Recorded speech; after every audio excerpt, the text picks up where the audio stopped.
Fato em Foco, com o bispo diocesano de São José do Rio Preto, Dom Tomé. Bom, Dom Tomé, nos últimos dias tivemos cenas de um massacre terrível lá em 4 unidades de detenção de Manaus, que deixaram 56 mortos e a fuga de 184 detentos. É realmente algo lamentável, né? Cenas de guerra, coisas terríveis. Especialistas dizem que o caos em presídio é regra em todo o Brasil, ou seja, o que aconteceu em Manaus pode acontecer em outros presídios dominados por facções criminosas. Realmente uma situação assustadora, né, Dom Tomé? Pois é, foi um final de ano marcado pela violência, não só no mundo, mas também no Brasil, né? Nós no Brasil tivemos momentos tristes, como de Campinas, e agora este que nós lembramos no presídio em Manaus. Parece-me que a questão dos presídios no Brasil é um enigma incompreensível para nós leigos no assunto. Olha, desde padre jovem, eu frequento cadeias ou presídios, isso já há 30 anos. E eu confesso que mesmo frequentando os presídios, mesmo lendo sobre o assunto, a gente não entende, não compreende qual é a política no Brasil para os detentos. Parece que há um mistério que cerca no Brasil o trabalho desenvolvido por parte do Estado com aqueles que estão em reclusão. No caso concreto que abordamos hoje de Manaus, parece que era uma crise ou uma catástrofe anunciada.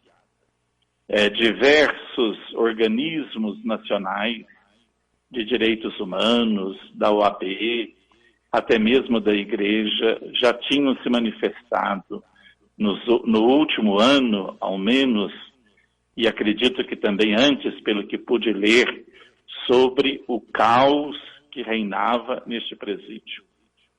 E os problemas eram sobretudo dois. Primeiro, o problema da superlotação. O presídio tem 3 vezes mais a sua capacidade. Eu não me recordo agora de memória os números, mas estava inflada a população do presídio. Ora, nós sabemos que o espaço físico não é flexível. Se o espaço físico é feito para 2, para 3, como é que eu posso colocar ali 5, 6 pessoas? Ou seja, a convivência fica impossível. O segundo problema que é relatado e que parece ter sido a causa maior da rebelião e depois das mortes são as facções que dominam este presídio e estão presentes também em outros presídios do país. Não faz muito tempo tivemos problemas, por exemplo, no Maranhão, por vários dias ou até meses.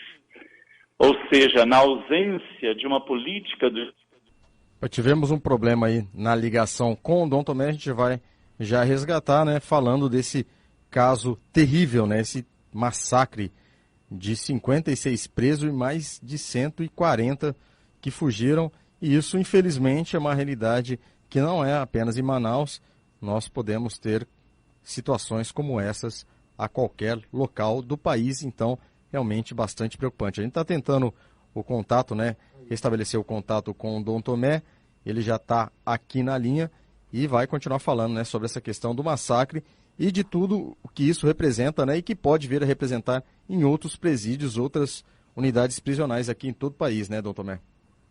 Pois então a presença dessas facções dentro do presídio de Manaus e em outros presídios é decorrência da ausência do Estado dentro dos presídios para fazer o seu papel socioeducativo.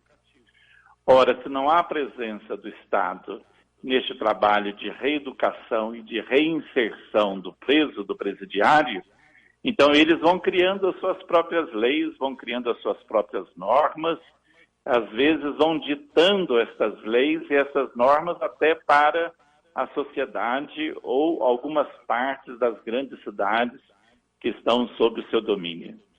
A observação sua, ela é procedente. O problema prisional não é só do Maranhão, não é só do Amazonas, mas ele é do Brasil.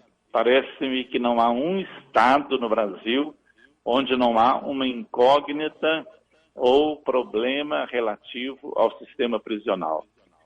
E é interessante, eu lendo outro dia a respeito da construção de presídios, me deu a entender que nem há falta de dinheiro para a construção de presídios. O que falta é mesmo uma política, uma determinação dos governos estaduais de usar os recursos para construir, e não só construir, mas para desenvolver o trabalho que precisa ser desenvolvido com os detentos. Na nossa região, aqui do noroeste de São Paulo, onde temos diversas unidades prisionais, aliás, eu acho que até mais do que poderíamos comportar, é hora de se perguntar por que a unidade de Icém ela não começa a funcionar. Ora, já há mais de 2 ou 3 anos aquela unidade está parada, me parece que semi-pronta. E por que ali não está funcionando? Por que ali não está aberto para acolher outros detentos que estão em unidades prisionais do estado de São Paulo também superlotadas? E nós do Noroeste precisamos conversar melhor sobre tantos presídios ou unidades na nossa região. Agora, além de 100, está em construção mais 2 unidades perto de Paulo de Faria, ou seja, não é muito, não seria o caso de rever esta política do Noroeste de tantas unidades prisionais.